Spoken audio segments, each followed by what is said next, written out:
नमस्कार, आप देख रहे हैं न्यूज़ 18 बिहार झारखंड का डिजिटल प्लेटफॉर्म। मैं हूं शुभे मिश्रा आपके साथ। देखिए, 1 अप्रैल 2026 से देश में नया इनकम टैक्स एक्ट 2025 लागू हो जाएगा। ये 1961 में बने पुराने कानून की जगह लेगा, जिसे पिछले 6 दशकों से इस्तेमाल किया जा रहा था। नए कानून में टैक्स दर में कोई बदलाव नहीं किया गया है, यानी आपकी टैक्स की राशि पर इसका सीधा असर नहीं होगा। इसका उद्देश्य केवल टैक्स कानून को सरल और समझने में आसान बनाना है। सरकार का कहना है कि नया कानून पुराने कानून के मुकाबले करीबन आधा छोटा होगा। इसमें अनावश्यक और पुराने प्रावधान हटा दिए गए हैं, ताकि आम आदमी और बिजनेस दोनों के लिए टैक्स प्रक्रिया आसान हो जाए। साथ ही नए कानून से टैक्स विवाद और लंबी कानूनी लड़ाई की संभावना भी कम होगी। नया कानून टैक्स ईयर से आसान भुगतान। एक महत्वपूर्ण बदलाव यह है कि अब असेसमेंट ईयर और प्रीवियस ईयर का फासला खत्म हो जाएगा। पुराने कानून में आय का हिसाब लगाने के लिए पिछले साल और अगले साल को अलग अलग माना जाता था। नए कानून में इसे एक सिंगल टैक्स ईयर में बदल दिया गया है। और इसके अलावा अगर आप समय पर ITR यानी कि इनकम टैक्स रिटर्न नहीं भर पाते, तो भी आप TDS यानी कि टैक्स डिडक्ट एट सोर्स की राशि की रिफंड मांग सकते हैं। पुराने कानून में ऐसा करने पर पेनाल्टी लगती थी, लेकिन नए कानून में ये सुविधा दी गई है। इसके साथ ही सरकार ने कहा है कि इस नए कानून में बजट 2026-27 में किए गए बदलाव भी शामिल किए जाएंगे। यानी अगर बजट में व्यक्तिगत या कॉर्पोरेट टैक्स में कोई नई व्यवस्था होती है, तो वो नए कानून में स्वतः लागू होगी। नए नियम और टैक्स रिटर्न फॉर्म धीरे धीरे जारी किए जाएंगे, ताकि सभी टैक्स पेयर उन्हें इस्तेमाल कर सके।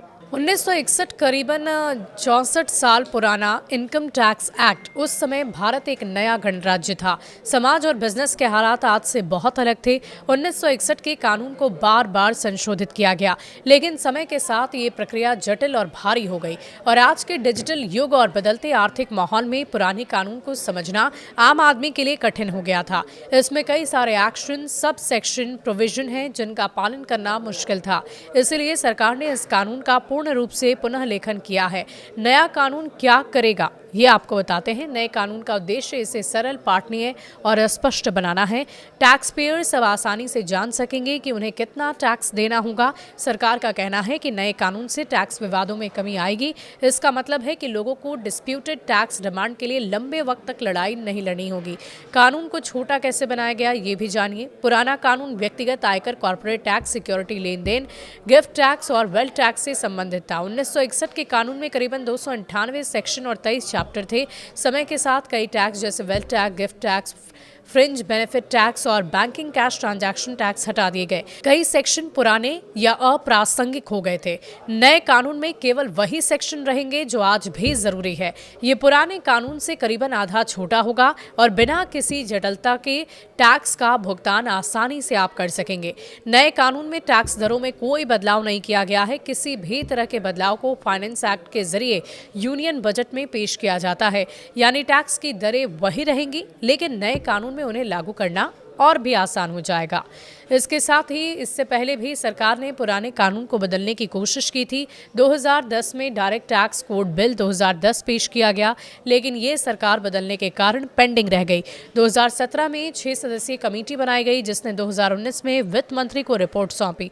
अंततः नया कानून 12 अगस्त 2025 को संसद में पास हुआ और 21 अगस्त 2025 को राष्ट्रपति द्रौपदी मुर्मू के हस्ताक्षर के साथ ये एक नया कानून बन गया। नियम और फॉर्म्स की तैयारी। नए कानून के नियम अभी तैयार किए जा रहे हैं। Tax return, advance tax, TDS जैसी फॉर्म धीरे धीरे जारी कर दी जाएंगे। इसका मतलब है कि टैक्स पेयर जल्द ही नए नियम के तहत अपने रिटर्न भर सकेंगे। सरकार का ये उद्देश्य है कि टैक्स कानून सबके लिए आसान और पारदर्शी हो। इसे आसानी से समझा जा सके कितनी राशि टैक्स के रूप में देनी है। टैक्स विवाद, कानूनी झगड़े कम हो। सभी पुराने अप्रासंगिक प्रावधान हटाकर कानून छोटा और सरल हो। सरकार का कहना है कि नया कानून टैक्स भुगतान को आसान बनाने और लोगों को समय उनका बचाने के लिए एक बहुत ही महत्वपूर्ण और बड़ा कदम है। अब देखिए, 1 अप्रैल 2026 से ये लागू होने वाला इनकम टैक्स एक्ट 2025 पुराने कानून की तुलना में हल्का, सरल और स्पष्ट होगा। टैक्स पेयर्स अब आसानी से जान पाएंगे कि उनकी टैक्स की जिम्मेदारी कितनी है। रिफंड की प्रक्रिया कैसे आसान होगी। पुराने टैक्स विवाद, जटिलताएं धीरे धीरे कम होंगी। और ये बदलाव केवल टैक्स का हिसाब लगाने का तरीका नहीं बदलेगा, बल्कि इसे आम जनता और व्यवसाय दोनों के लिए सुलभ और पारदर्शी बनाएगा। तो है ना कमाल की खबर। और आप भी इस नए टैक्स रिफॉर्म को ज़रूर पढ़ें, समझें, क्योंकि इसका सीधा फायदा आपको मिलने वाला है। शुक्रिया।